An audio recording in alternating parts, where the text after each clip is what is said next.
జై Sriram. How are you all? ఎలా ఉన్నారండి అందరూ? నేను బాగున్నాను. మీ అందరూ కూడా బాగున్నారని, ఇంకా చాలా బాగుండాలని మనస్ఫూర్తిగా కోరుకుంటున్నాను. చాలా చాలా చాలా లేట్గా వీడియోస్ అప్లోడ్ చేస్తున్నాను. నాకే నా మీద కోపం వస్తుంది యాక్చువల్లీ. బట్ ఏం చేయాలి, నేను మధ్యలో 20 రోజులు కాకినాడ వెళ్ళిపోయానండి, వారం రోజులు అనుకుని. అక్కడ కొన్ని పరిస్థితుల వల్ల వీడియో అప్లోడ్ చేయడానికి కూడా అవ్వలేదు. ఒకటో ఆరో పెట్టినట్టున్నాను, కానీ ఎక్కడికి వెళ్తే అక్కడే బిజీ. సరే, మళ్ళీ మొన్న వీకెండ్కి హైదరాబాద్కి వచ్చాం, కానీ ఇక్కడ కూడా బిజీ అయిపోయాను. So now coming back to the video. ఇది 10వ తారీఖుది అనమాట, జూన్ 10వ తారీఖుది. సో మేము కాఠ్మండు వెళ్తున్నాం. ఎన్ రూట్లో ఒక దగ్గర లంచ్ కోసం ఆగామండి. అక్కడ ఎంత బాగుందంటే యాంబియన్స్ అదిరిపోయింది. ఆ వెనకాలంతా బాగ్మతి రివర్ అనమాట, ఈ హోటల్ అనమాట. అది వెనకాలేమో ఇలా చాలా ప్లేస్ ఉంది, చాలా చెట్లు ఇవన్నీ ఉన్నాయండి. పెద్ద పెద్ద పనసకాయలు, మామిడి చెట్టు మించి అయితే కాయలు పడిపోయి ఉన్నాయి. కాకరపాదులు, తోటకూర, ఇవన్నీ అసలు ఒక రకం కాదు. చూశారు కదా, మొక్కజొన్న, అసలు ఏది వేస్ట్ పోనివ్వలేదు. నేను నా ముందు వీడియోస్లో కూడా మీకు చెప్పాను, నేపాల్లో ప్లేస్ వేస్ట్ చేయట్లేదు, అన్నీ ఉపయోగించే మొక్కలు వేసుకుంటున్నారు. పిచ్చి పిచ్చి మొక్కలు మొలవకుండా అన్నీ ఉపయోగించేవి. బెండ, ఇవన్నీ చాలా ఉన్నాయన్నమాట. చాలా మటుకు ఎవరికి వాళ్ళే సెల్ఫ్ సఫిషియెంట్ అనిపించింది నాకు. వాళ్ళు పండించుకున్న కాయగూరలే తింటారు అన్నట్టు. సో మామిడి చెట్లు ఇవన్నీ చాలా ఉన్నాయి. ఇక్కడ చూడండి, ఇవి డ్రమ్స్ ఉంటాయి కదా, ఆ డ్రమ్స్ని ఇలా సోఫాల్లాగా చేయించారనమాట. అది కూడా ఐడియా చాలా బాగుంది అనిపించింది. వీళ్ళు సాయంత్రం అప్పుడు నాకు తెలిసి చాలామంది వస్తారనుకుంటా ఈ హోటల్కి, ఎందుకంటే బయట కూర్చోడానికి అది చాలా చాలా బాగుంది. ఈ కింద బెంచెస్లో కనబడుతున్నాయి కదా, అక్కడ కూడా కూర్చొని భోజనాలు అవి చేయొచ్చు అనమాట. అలా తయారు చేశారు వాళ్ళు. ఆ చెట్లకి లైటింగ్ అదంతా పెట్టారు కదా, దాన్ని బట్టి అలా అనుకున్నా. ఇదిగో రివర్ వెనకాల, నిజంగా రివర్ ఫ్రంట్లో కూర్చొని ఫ్రెండ్స్ తోటి లేకపోతే ఫ్యామిలీ తోటి ఏదైనా తింటూ తాగుతూ కబుర్లు చెప్పుకుంటూ ఉంటే అబ్బా ఎంత బాగుంటుందో కదా. మేము కూడా ఆ రోజు బాగా ఎంజాయ్ చేసాం, ఎందుకంటే ఫ్రెండ్స్ అందరూ ఉన్నాం కదా. మంచిగా ప్లేట్స్లో పెట్టుకుని అటు ఇటు తిరుగుతూ తిన్నవాళ్ళు కూడా ఉన్నారు. సో అది చాలా చాలా ఎంజాయ్ చేసాం ఆ ప్లేస్ అండి. నెక్స్ట్ ఇది మందిర్కి వెళ్ళాము. ఇది వింధ్యావాసిని మందిర్ అండి. అంటే అన్నీ కూడా ఒకటే గుడి అని ఏమి కాదు, అందులో చాలా ఉపాలయాలు ఉన్నాయి. ఇది యాక్చువల్లీ ఆర్కిటెక్చర్ గుడి బయట ఎలా ఉందో చూస్తారన్నట్టుగా దీనికి నేను తీసాను అనమాట ఒక వీడియో. ఎందుకంటే మన సైడ్ ఇలా ఉండవు, ఇది కొంచెం డిఫరెంట్గా ఉంది కదా, మీరు కూడా చూస్తారని షేర్ చేద్దామని. ఇది మెయిన్ వింధ్యావాసిని అమ్మవారి గుడి అండి. అస్సలు వీడియో తీయడానికైతే పర్మిషన్ లేదు. ఇక్కడ సింహాలు అదొకలా ఉన్నాయి, చూసారా, ఇలా నోరు తెరుచుకుని ఇలా ఉన్నాయి. ఈ అమ్మవారి గుడి కూడా కొండ మీదకే ఉందండి. మేము కొంతమంది లిఫ్ట్లో వెళ్ళాం అనమాట, 100 రూపీస్.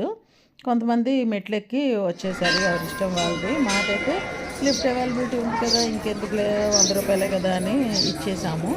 అండ్ దిగడం కూడా మళ్ళీ అందులో 100లోనే ఎక్కడం దిగడం కూడా. సో ఈ నుంచి కనిపిస్తున్న వాళ్ళందరూ ఆల్మోస్ట్ మా గ్రూపే అండి. ఇక్కడేమో ఈ ఇత్తడి దీపాలు లాంటివి నాకు చాలా నచ్చాయి.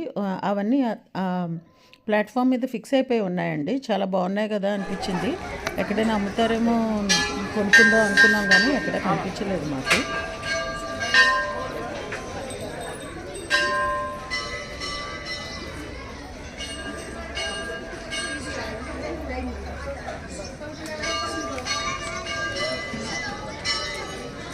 డివి టూర్స్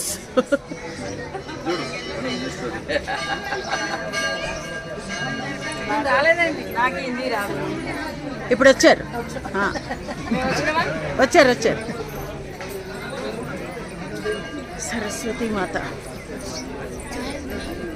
ఆ గుడి గంటలు అవి మీరు వింటారని కొంతసేపు నేను మాట్లాడలేదండి.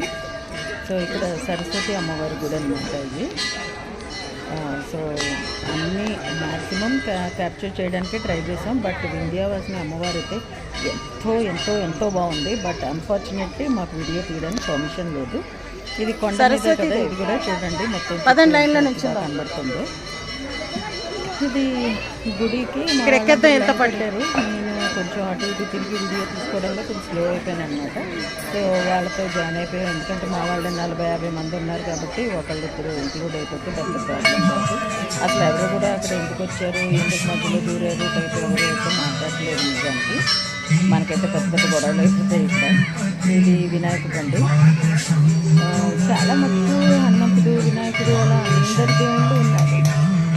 నేపాల్‌లో గూడా అసలేదో ఇంకో దేశంకెళ్ళిన ఫీలింగ్ అయితే రాలేదు. ఎందుకంటే భాష కూడా మనదే అక్కడ నడుస్తోంది. హిందీ రాని వాళ్ళు ఎవరూ లేరు. ఇదిగోండి హనుమంతుడు కూడా ఉన్నాడు. ఇంకా శ్రీరాములు వారు, సీతాదేవి వాళ్ళు కూడా ఉన్నారనమాట. చాలా పెద్ద కాంప్లెక్స్ అని చెప్పాను కదా! సో, చుట్టూ జస్ట్ ఇగో ఇదే లిఫ్ట్ అనుకుంటా అందులోంచి వచ్చాము మేము. జస్ట్ ఒక గ్లాన్స్ అలా అలా చూస్తారని తీశాను. ఇది ఆ వినాయకుడి గుడికి బయట పార్ట్ అనమాట. ఇగో ఎలుక. లోపల ఇప్పుడు మీకు చూపించాను కదా వినాయకుడిని.